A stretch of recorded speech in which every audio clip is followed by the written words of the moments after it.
Hi, I'm Adam from Familiarise. I help businesses better understand their customers so they don't waste so much time, energy, and money building products that no one wants. Last week, I took on the challenge that customer discovery can be quite a theoretical exercise. This week, I want to tackle the challenge that customer discovery is very fluffy and a bit too qualitative.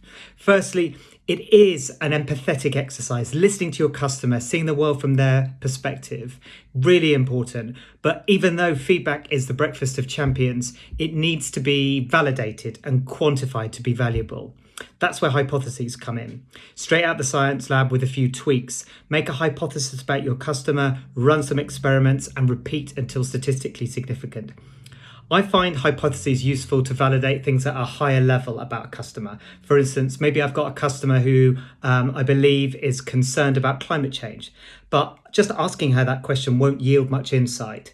How does her concern show up? How concerned is she? Has she taken any action?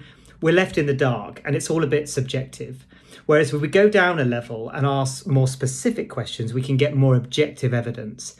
For example, have you switched to a green energy provider? Do you buy eco products? Do you drive an electric vehicle? If you got the answers yes from your customers to these questions, you could have a reasonable confidence that they were concerned about the climate change. Here's 3 tips to build some decent hypotheses.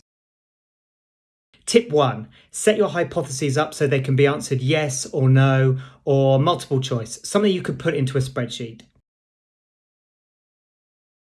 Tip 2, make your hypotheses specific and test only one thing. It's tempting to ask lots of questions when you've got your customer in front of you, but it will reduce the clarity in your analysis.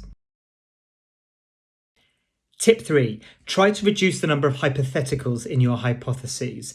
Look for objective evidence, which usually means somebody has done something or they're currently doing something, rather than saying that they will do something in the future.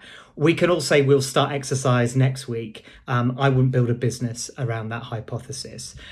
So I've put some tips on how to build decent hypotheses on gofamiliarize.com. Check it out. And if you get stuck, message me. Bye now.